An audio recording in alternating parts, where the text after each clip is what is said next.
پښتانه څوک دي؟ پښتانه آریین دي او ټول آریین پښتانه نه دي. خو که په رښتیا د سلیمان علیه السلام اولاد دی زبور ولې بیا په پښتو کې نه نازلېدو؟ نو زبور ځکه پښتو کې پکارو چې زوی پښتون وي نو پلار به هم پښتون وي. حضرت ابراهیم علیه السلام په دې سیمه کې اور ته اچولی شوی و چې هغه هم په خیبر کې ده. څه وایي د دغه دا وپړ حضرت ابراهیم علیه السلام د پښتنو سیمې ته کله راغلی دی؟ د جنت د دې سواد سره نږدې دی چېرته که څنګه؟ خو تاریخونه په دروغو نه کېږي، په جذباتو نه کېږي، په دلیل کېږي. اوس زموږ محققین وایي چې ټپه خو 4.5 کاله پخوا موجوده وه. زه دا دعوه نه منم. موږ پښتانه بس دې ته خوشحالېږو چې ډېر زاړه قوم یو او زموږ تاریخ چې دی 4.5 کاله دی. زموږ برني پښتانه وروڼه د پټې خزانې سره یو داسې جذباتي تړون لري چې د مقدس کتاب درجه یې ورته ورکړې ده. ښه زمانه د علم زمانه ده، د دلیل زمانه ده، د ثبوت او سند زمانه ده. محمد هوتک چې کوم شاعر ښایي چې دا په پلاني سن کې تیر شوی دی، دا د کلام نمونه د هغې دپاره څه ثبوت د تحقیق دپاره چې کوم اصول دی هغه ثبوت یې مخې ته راوړی ورکړی دی. ځینو کې ثبوتونه راوړي دي چې هغه مستند نشي کېدی. قیس عبدالرشید د پښتنو نیکه دی، خالد بن ولید نیکه دی. دا پښتانه و که عربیانو؟ بالکل د پښتنو سره هیڅ تعلق نه و. دا پښتانه دي خانان دي که پټانان دي؟ نو چې کیس د کومو پښتنو نیکه تیر شوی نه دی نو بطان پکې نوم پکې کوم ځای دی؟ نن سبا چې کومې دغه د پی ایچ ډي ډیګرۍ دي د دې معیارات څه دي؟ دا څنګه پی ایچ ډي د دنیا چېرته لاړه او موږ په پښتو کې دې ته ناست یو چې د ژوند حال او صحافي او شاعر پی ایچ ډي شوه. تاسو د هغې امتحان اخلئ، تاسو ورته زیاتره وخت ناست یئ، څنګه بیا دغه ډیګرۍ ورکړی شي او څنګه د هغې ریسرچ سم ومنلی شي؟ فیل لا تر اوسه د پښتو پی ایچ ډي په تاریخ کې څوک فیل شوی نه دی. پاکستان کې په قاید اعظم باندې پی ایچ ډي نشي کېدلی. نو د هغه په ذاتي ژوند کې چې دا کمې خامې دي هغه ستا په پاکستاني یونیورسټو کې پی ایچ ډي دپاره نه دی الاود. په ځمکه څه روان دي؟ ستا محبوبه خو سپوږمۍ ده بر اسمان کې ده، خو لکه دلته کې هم څه مسله شته که نه؟ پښتانه څوک دي؟ ډېر کړکېچن باسونه مخې ته راغلل. څوک وایي د سلیمان علیه السلام اولاده ده، بني اسرائیل دي. خو که په رښتیا د سلیمان علیه السلام اولاد دی زبور ولې بیا په پښتو کې نه نازلېدو؟ ډېر ښه تپوس مو وکړو او دا بالکل عقل ته راځي چې سلیمان علیه السلام که پښتون و نو د هغه پلار داود علیه السلام باندې زبور نازل شوی دی. نو زبور ځکه پښتو کې پکار و چې زوی پښتون وي نو پلار به هم پښتون وي. دا داسې د میا صاحب چې دا خبره درسته ده نه چې پښتانه بني اسرائیل دي دا هم نه ده درسته، سلیمان علیه السلام پښتون و دا هم نه ده درسته، او زبور په کومه ژبه کې دی دا هم ټولې دنیا ته معلومه ده. دا یو نظریه وه چې د نن 1500 کاله مخکې نعمت الله هروي په خپل کتاب مخزن افغاني کې وړاندې کړه او 4.5 کاله د نظریې سفر وکړو. تحقیق عام نه و، ذریعې نه وې عام، د تحقیق اسانۍ نه وې، د خلکو کتابونو ته رسایۍ نه وې، نو دا نظریه منلی شوې وه. په 20مه صدۍ کې نوي محققین راغله، نوې خبرې راغلې، نوي علمونه راغله، نوي تاریخونه مخې ته راووتل. خبره معلومه شوه چې نه سلیمان علیه السلام پښتون دی. دا چې سلیمانیان پښتنو ته وایي که نه، دا د کوه سلیمان چې زمونږ د ډي ای خان نه ځې پښتنې سیمې ته ژوب ته ځې، یو غریزه سیمه ده، نو هغې ته وایي کوه سلیمان. نو دا کوه سلیمان دا سلیمان د پښتنو یو نیکه و. حضرت سلیمان علیه السلام نو چې څوک د داود علیه السلام زوی و. حتی اوس خو پکې داسې دعوې هم ځینې محققین کوي چې حضرت ابراهیم علیه السلام په دې سیمه کې اور ته اچولی شوی و چې هغه هم په خیبر کې ده. څه وایي د دغه دعوه په هکله؟ بې سروپا، بې دلیله، بې منطقه دعوې دي. داسې چېرته کېدی شي حضرت ابراهیم علیه السلام د پښتنو سیمې ته کله راغلی دی او خیبر ته کله راغلی دی؟ دې خیبر سره زموږ ځینې نورې کیسې هم تړلې دي. حضرت علی کرم الله وجهه په خپل خیبر کې جنګونه کړي دي، زموږ پښتنو خپل زموږ خیبر ته راوستی دی او بیا ورسره کیسه جوړه کړې ده چې دلته یو زنانه وه پښتنه خیبری بی او حضرت علی سره جنګونه وکړو، حضرت علی ته شکست ورکړو. بې سروپا خبرې دي. نه حضرت علی د زموږ خیبر سره تعلق شته، نه د حضرت ابراهیم علیه السلام په خیبر کې اور اچولو سره ساړو تک نشته. د فلې وخت په وخت داسې بحثونه راوچتېږي. د دې نه مخکې په یو وخت کې ډاکټر شیرزمان تایزی صاحب مرحوم د سوما په نوم باندې یو کتاب ولیکلو سوما او بیا داسې دعوې وشولې چې دا یو بوټی دی او دا د جنت نه یو مارغه راوړو په سوات سیمه کې ته پرېوتی بیا پکې یو اعتراض دا هم راغلی چې دا جنت د دې سوات سره نږدې دی چېرته که څنګه پښتانه لیکوالان ولې داسې بې احتیاطۍ کوي یا داسې د جذباتي دعوو اثرات څه کېدی شي د دې په سنجیدګۍ باندې یا د جذباتي دعوو محرکات دا کېدی شي چې پښتانه په ټوله دنیا کې څه خاص خلک ثابت کړي شي زوړ قوم ثابت کړي شي د ټولې دنیا ټولې غټې خبرې دی سره وتړلی شي او تاریخونه په دروغو نه کېږي په جذباتو نه کېږي په دلیل کېږي د سوما سره دا خبره هم دومره مشهوره ده چې که زه او ته پې خبره هم کوم یاسب هم را سره څوک نه مني دا خبره مشهوره ده چې د سوما یو بوټی دی چې هغه به د نن 4000 کاله مخکې آریایي قبیلو ریبلو نو په هغه ریبلو د 14مې سپوږمۍ د شپې په رڼا کې به ریبلو نو یو پښتني ټپه ویله چې سپوږمۍ راخیژه یار مې د ګلو لو کوي ګوتې ریبینه اوس زموږ محققین وایي چې ټپه خو 4.5 کاله پخوا موجوده وه زه دا دعوه نه منم 4.5 کاله مخکې د پښتنو هیڅ د ادب نښه نه وه نو ټپه په وینا کې هم نه وه د ټپې دا ژبه چې کومه ده 4.5 کاله مخکې به پښتو ژبه څنګه وه نو موږ پښتانه بس دې ته خوشحالېږو چې ډېر زاړه قوم یو او زموږ تاریخ چې دی 4.5 کاله دی ټیک ده چې د پښتنو ذکر موجودګي د هغې د ژبې نوم په تورې یو قبیله شناخت 4.5 کاله مخکې په ویدي ادب کې شته خو زموږ خپل ادب خو دومره زوړ نه دی نه دغه ټپه دومره زړه ده او نه د سوما بوټی جنت نه راوړلی شي دغه پټه خزانه چې هغونه لرغوني دور ته رسوي په دغه دستاویز که خبرې کوو څنګه ګڼئ مستند دی پټه خزانه کې خو چې ټول نه زوړ شاعر دی هغه امیر کروړ دی او هغه د یو سل یو کم 40 هجري د دور دی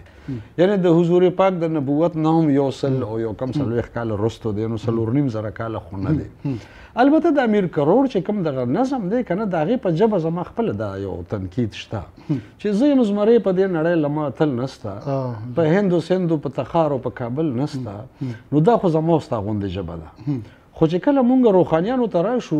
نو بیا د ارزاني او د علي محمد مخلص او په خپله د پیر روښان د خیر البیان ژبه ډېره ګرانه او ډېره بل قسمه ده پکار ده چې ژبه د ګرانې نه اسانه شي نو چې د امیر کروړ ژبه دومره اسانه وه نو د پیر روښان ژبه خو نور اسانه پکار ده خو بیا ګرانه شوې ده نو ځکه زه یم چې د پټې خزانې دغه کم شاعران دي په دې کې شاید چې ځینې شعرونه ور شامل شوي وي او داسې ور شامل شوي چې یا آسان کړی شوي یا خپله جوړ کړی شوي حتی اوس که موږ ګورو نو په خصوصي طور زموږ برني پښتانه رونه د پټې خزانې سره یو داسې جذباتي تړون لري چې د مقدس کتاب درجه یې ورته ورکړې ده او په هغې باندې نیوکې نه مني د دغه کتاب د تحقیق اصولو ته چې ګورئ برابر دی که نیوکې پې کېدی شي په ځینو ځایونو کې بالکل په نیوکې کېدی شي هر کتاب چې هغه انساني کتاب دی د هیڅ قسمه تنقید نه بالاتر نه دی او د انسان لیکلی کتاب ته به څه مقدسه درجه حاصله شي تقدس هم نه دی پکار دا زمانه د علم زمانه ده د دلیل زمانه ده د ثبوت او سند زمانه ده نیوکې هم پې کېدی شي او پکار هم دی مطلب نه دا دی چې دا یو مستند دستاویز دی باور پې کېدی شي مستند دستاویز په دې معنی کې یو هم نشي کېدی چې غلطونه پاک دی البته زه د دې په حق کې یم چې دا کتاب د محمد هوتک بن داود راغونډ شوی دی او حبیبي صاحب چاپ کړی دی لکه څنګه چې کلندر مومند صاحب وایي چې جیلي کتاب دی زه جیلي کتاب ورته نه وایم البته دې کې ډېرې زیاتې خامۍ دي په دې ډېرې تنقیدونه اعتراضات کېدی شي او د هغه اعتراضاتو جوابات هم کېدی شي نو مستند په دې حواله نه دی چې دې کې غلطي نشته یعنی د پټه خزانه یو کتاب دی هم د محمد هوتک کتاب دی او حبیبي صاحب چې کله چاپ کړی دی هغه حاشیې نوټونه خو لیکلي دي محمد هوتک چې کم شاعر ښایي چې دا په پلاني سن کې تیر شوی دی دا د کلام نمونه د هغې دپاره څه ثبوت د تحقیق دپاره چې کوم اصول دی هغه ثبوت یې مخې ته راوړی ورکړی دی ځینو کې ثبوتونه راوړي دي چې هغه مستند نشي کېدی یعنی کله دی وایي چې دا کلام ما په لرغوني پښتانه کتاب کې وکتو دا د شیخ کاټه کتاب دی کله وایي چې دا ما په تاریخ سوري کې کتلی دی کله وایي چې ما په دې کتاب کې کتلی دی هغه کتابونه هم نه پیدا کېږي هغه هم نشته ځینې داسې دیوانونه او کلامونه دي چې د هغې لیکلی هېڅ سند نشته نو د محمد هوتک چې کوم تحقیق دی په هغې هم نیوکې کېدی شي د هغه سره هم د 1141 هجري کتاب دی په دغه وخت کې پکار دی چې د تحقیق حوالې ورکړل کېدی شوې موجود و صورتحال د تحقیق خو هغه نه دي ورکړي نو د محمد هوتک په خپل کار هم تنقید کېدی شي او په موجوده شکل کې هم چې کتاب دی نو بالکل په اعتراض کېدی شي. راځو بیا د پښتنو د تاریخ خبرې ته. حنیف خلیل صاحب تاسو خو دا خبره وکړه چې نه بني اسرائیل دي نه سلیمانیان دي څوک دي که لنډې ستاسو د مطالعاتو نه ټول راته وایي پښتانه څوک دي؟ پښتانه آریین دي او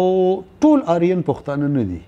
په آریینو کې یو قبیله ده چې هغې ته پکتین وایي. د دې دپاره زه 3 حوالې تاسو ته درکوم ډېر لنډ. یو تاریخي حواله په ریګوید کې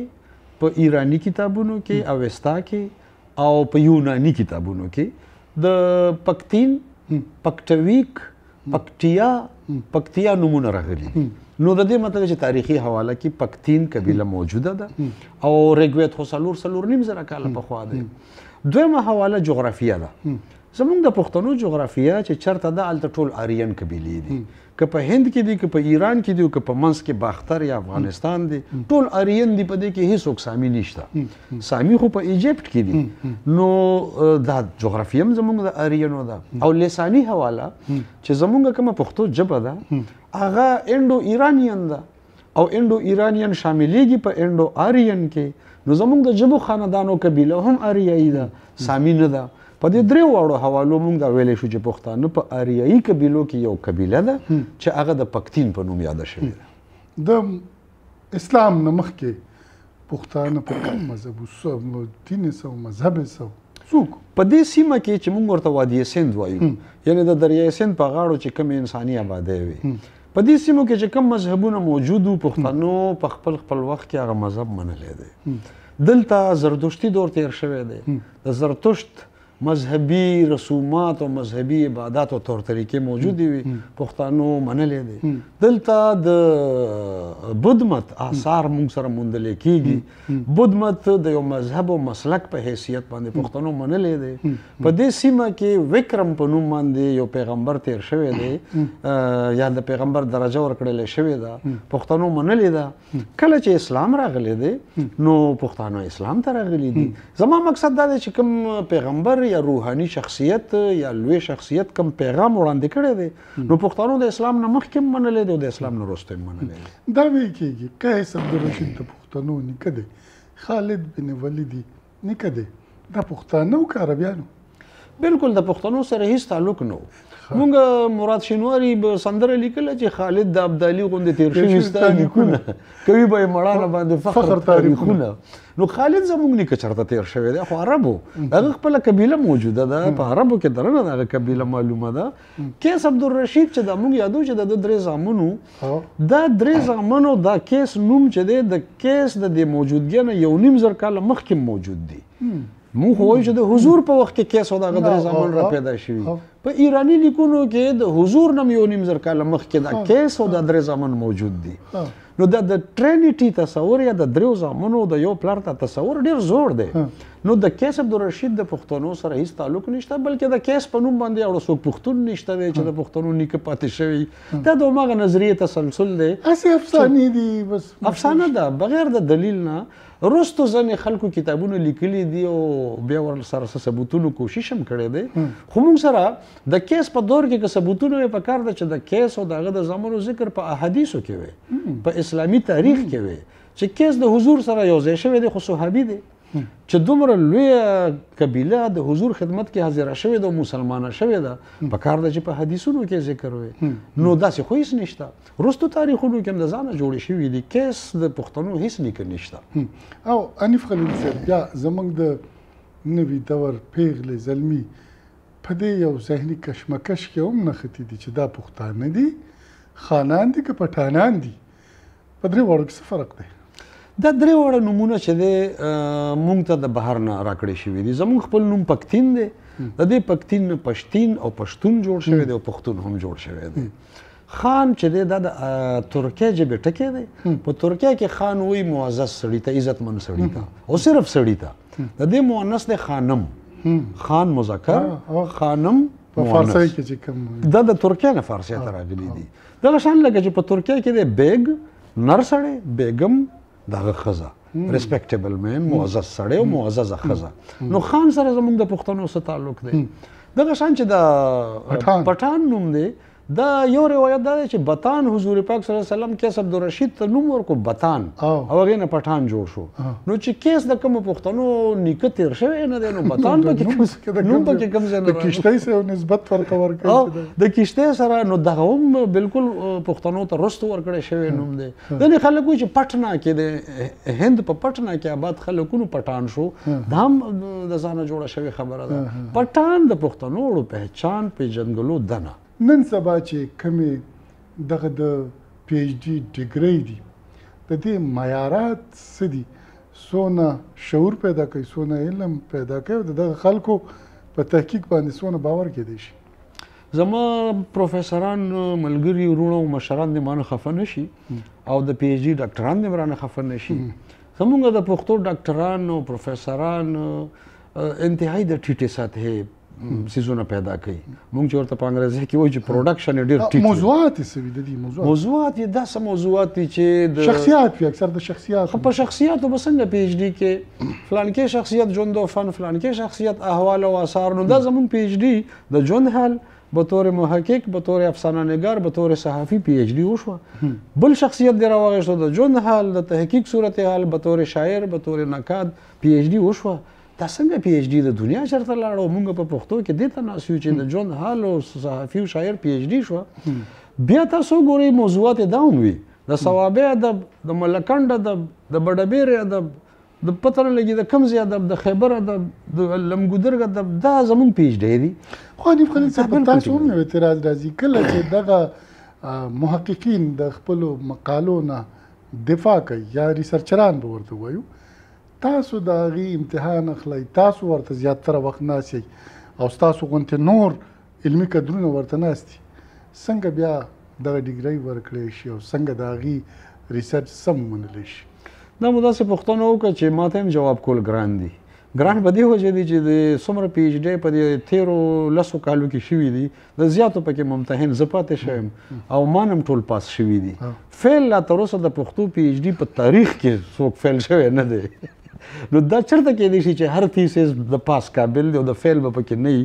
یا څه پرسنټیج پکار دی څه ریشو پکار دی تناسب پکار دی موږ سره 100% تناسب دی ټول پاس نو دې کې زه هم ګناهګار یم چې هر څه هم ډېره لویه خبره ده د ډېر لوی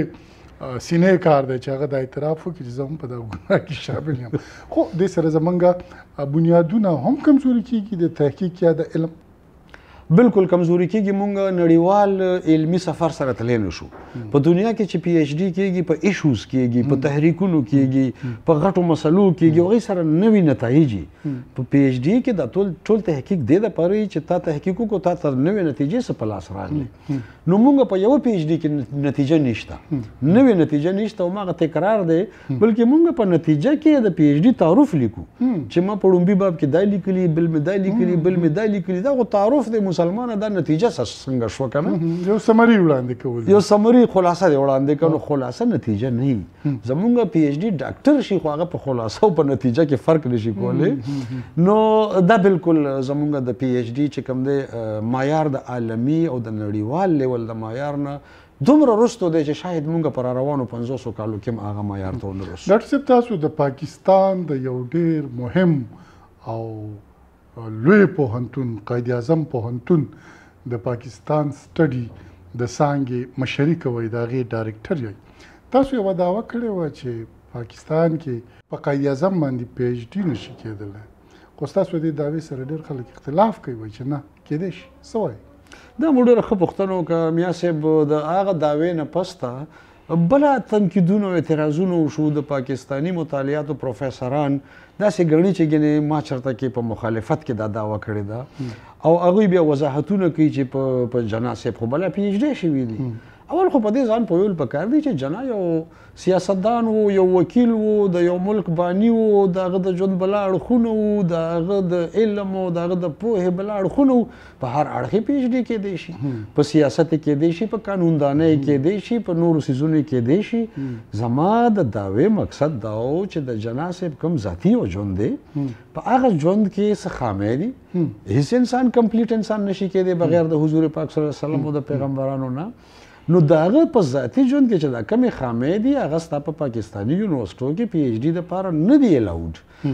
د قائد اعظم په ذاتي ژوند هم چې پی ایچ ډي کېږي صرف په مدحو په تعریفونو په قصایدو کې او د ملک نه بهر که څوک وغواړي چې د هغه په ذاتي ژوند ملک نه بهر کېدی شي. ملک کې دننه بیا صاحب ماته د څوک شوي دي په ذاتي ژوند باندې پاکستان کې هم شوي دي خو هغه مدحي دي، پی ایچ ډي نه دي. په هغه چې نیوکې پې شوي هغه به هغه پی ایچ ډي د پاکستان یوه یونیورسټي نشي منظورولی. د هغې څه وجه ده؟ وجه دا ده چې قائد اعظم د دې ملک باني دی. نو ستا په آیین کې دی چې باني د تنقید نه بالاتر دی.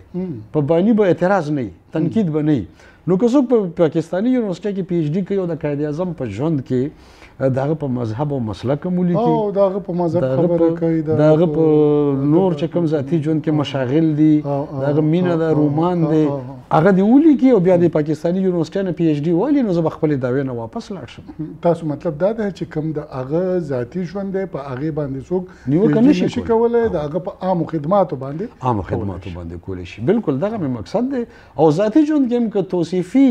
کار وي نو هغه به یونیورسټي ځکه اجازت ورکوي چې هر څوک د هر چا مدح او تعریفونه کولی شي. خو دا تاسو یاد وساتئ چې پی ایچ ډي د مدحو نوم نه دی، پی ایچ ډي دی د کریټیکل اپروچ نوم، یعنې تحقیقي او تنقیدي رسایي به کې حقایقو ته. نو حقایق د جنا صاحب په پاکستان کې چا مخې ته راوړي؟ زمونږ موجوده پښتو ادب عصري غوښتنې تر کومه ځایه پوره کوي څه چې په ځمکه کېږي د هغې تر کومه حده پورې استازیتوب کوي؟ بیا صاحب یو خو دا ده چې موږ کله د قامي شعور خبره کوو یا په ادب کې د عصري تقاضو خبره کوو، د غوښتنو خبره کوو، زما دور کې څه دي او زما دور زما نه څه قسمه ادب غواړي. که موږ دا خبره کوو نو دا ډېره اهمه خبره ده. په دې کې به لومبی موږ دا کار کوو چې ادب به د اسمان نه ځمکې ته راولو. مونږ اسمان کې څه کوو؟ زما محبوبه د سپوږمۍ په شان ده، زلفې یې داسې دي او داسې ده. په ځمکه څه روان دي؟ په دې ځمکه نه انصافۍ دي، جبر دی، نه ظلم دی، غربت دی، خلک تباه دي. د دې مسلې به څوک بیانوي؟ ستا محبوبه خو سپوږمۍ ده، بر اسمان کې ده، خو لکه دلته کې هم څه مسله شته که نه؟ اول خو به مونږ ادب ځمکې ته راولو. بیا په ځمکه هم د هر دور خپلې غوښتنې دي، د هر دور خپل سیاسي حالات وي، ټولنیز حالات وي. نو یو شاعر ادیب چې مشاهده نه لري، ضمیر نه لري، احساس نه لري، د معاشرې په درد نه پوهېږي، هغه درد د خپل ذات برخه نشي جوړولی، نو به څه ادب تخلیق کوي؟ زمونږ په دې پښتنه سیمه کې د دې نهم یولسم د واقعې نه پس د پښتون د کومو مشکلاتو ښکار شو. د دې په ادب کې دا شی سم نه راځي. دا چې کله د برصغیر ویش کېدو نو دومره غټه واقعه نه وه چې لکه دومره انساني مسلې شوې وې. دې ویش منټو پیدا کو، دې احمد ندیم قاسمي او فیض او ساحر او څومره لوی لوی خلک پیدا کړ. تا سره تباهۍ روانې دي په دې پښتنه سیمه کې او تا هېڅوک پیدا نه کړ، ځکه چې هغه احساس نشته چې درد واخلي او د فن برخه یې جوړه کړي. نو موږ د ټولنیز شعور عصري غوښتنو ته په خپل ادب کې جواب نه دی ویلی. زموږ ادب ژوندی ادب نه دی. زموږ ادب هغه پخوانی ادب دی، بس کافیې راواخلو، وزن بارې برابر کړو. زموږ نه خو هغه خلک خو چې د کاظم خان شیدا په شاعرۍ کې ساینسي شعور شته، د رحمان بابا په شاعرۍ کې ځینې شعرونه داسې دي چې تا په غور او فکر مجبور کړي چې دا ځمکه چورلي ولاړه ده، روانه ده، داسې قسمه خبرې شته. شیدا خو د فلکیاتو خبرې هم کړي دي. نو هغوی خو په ساینسي حواله چې کوم علم عام و د شاعرۍ برخه جوړه کړې وه. زما په دور کې خو هر څه بالکل پرانیستی کتاب دی. بیا ورسره زما په دور کې زما سیمه او جغرافیه د تحریکونو ګډ دی. دلته کې یو اړې ګړې یو انتشار دی. نو دا هم د ادب برخه نه جوړېږي. زما ادب به اوس هم د سپوږمۍ په قصیدو کې وي. نو موږ اوده قوم یو، نو زموږ ادب هم لا اوده دی. او که راته ووایي تاسو په خپله ادب له او دغه خاورې له پښتو له څه کړي دي؟ میا صاحب زما تقریبا 10 کاله به کېږي یا دې نه لږ زیات چې ما د ادب د میدان کې قدم ایښی دی بلکې تاسو ما سره همڅنګ روان وئ شعر و شاعرانه مو شروع د 10 کالو نه زیات خو زما خیال دی ما ورته په صحافت کې یو ځای مو چې کار کولو نو یو ځای مو کړی د هغه نه ډېر مخکې ما ورته دا خبره تاسو صحیح ده د اعداد و شمار کې به زه لږ غلط شوم په دې ادب کې ما شروع خو د شاعرانه کړې وه په شاعرۍ کې هماغه روماني قسمه خبرې به وي خو زه ډېر زر د نثر میدان ته راغلم د شاعرۍ سره ما مقالې لیکل شروع کړ نو لږ علمي رجحان مې ښه شو بیا مې اردو انګریزي ادب لوستل ډېر زر شروع کړ د اسلامیه کالج طالب علم وم نو ډېر زر داسې سنجیده خبرو ته راغلم هم په دې بی اې کې د اسلامیه کالج طالب علم وم چې د حمزه بابا غوندې شخصیت باندې ما په اردو کې کتاب ولیکلو نو اردو کې خو ډېر ګران کار و بیا د احمد ندیم قاسمي غوندې دانشور زما د کتاب فلیپ ولیکلو او ډېر ښه ستاینه یې وکړ ډېر مقام یې راکړو نو دې سره زما د ادب د میدان کې دا کار تیز شو نو چې تیز شو نو میا صاحب ما کتابونه ولیکل چې شپېته او یو ته شمېر رسي په اردو کې په پښتو کې په انګریزۍ کې دوه د شاعرۍ کتابونه دي خو نور ما کار علمي موضوعاتو باندې کړی د رحمان بابا او د کاظم خان شیدا خو ما دیوانونه مرتب کړي دي د شیدا مې شرح هم لیکلی نور زما په کار کې تاسو به هم لوستي چې په هغې کې تنقید تحقیق د زړو متنونو تدوین په هغې کې په جمالیاتي ادب په نفسیاتي ادب په هغې کې ترجمې د عالمي ادب نه د انګریزي ادب نه او نور ځینې اړخونه شامل دي چې پکې تالیفات هم دي په شخصیاتو کتابونه د حمزه بابا نه علاوه په کاکاجي صنوبر کامل صاحب همیش خلیل صاحب سلیم راز صاحب ولی محمد طوفان یو شمېر نور شخصیات په تاسو څونه کار شوی دی په ما باندې 45 کتابه چاپ دي میا صاحب چې هغه تاسو په کار او زما په کار د جوهر خلیل او شیر احمد خلیل صاحب 3 کتابونه چاپ دي یو د ډاکټر شهاب عزیز ارمان کتاب چاپ دی ادب شناس حنیف خلیل یو زنانه د امفل تیسیس لیکلی او حنیف خلیل کې اردو ادب میں خدمات نو عام کتابي شکل کې چاپ شو څه خلک لګي سبا څوک وغواړي چې د پی ایچ ډي ډیګري واخلي او موضوع حنیف خلیل صاحب شي چې به د کوم نو فکر کوم ډېر زر به ډیګري ورکوي که ستاسو دا خیالي چې زه به ورله ولیکم نو داسې نه کېږي ډېره مننه خوشحاله شو ګرانو کتونکو حنیف خلیل صاحب چونکې یو ډېر علمي شخصیت دی د په دې سیمه کې د تعلیم په حواله د ادب په حواله د تاریخ په حواله په هر حواله باندې د دې خبرې ډېرې مستندې ګڼل کېږي او حتی ډېر لوی پوهان هم د حنیف خلیل د افکارو نه زده کړه کوي یقین وکړئ دا یوه ګرځنده اکیډمي ده د سره د تعلیم په حواله د تاریخ په حواله د ادب په حواله د کلچر په حواله ډېر معلومات دي او یوازې معلومات نه دي دغه معلومات زیاتره مستند هم دي او خلک یې مني چې او که دا خبره حنیف خلیل کړې ده نو د خېټې نه ده کړې د علم او د زده کړې په بنیاد یې کړې ده غوښتل مو چې د دوی سره نورې خبرې هم وکړو او ځینې مهم موضوعات به ورسره ډسکس کوو تر هغې مو په لوی الله سپارم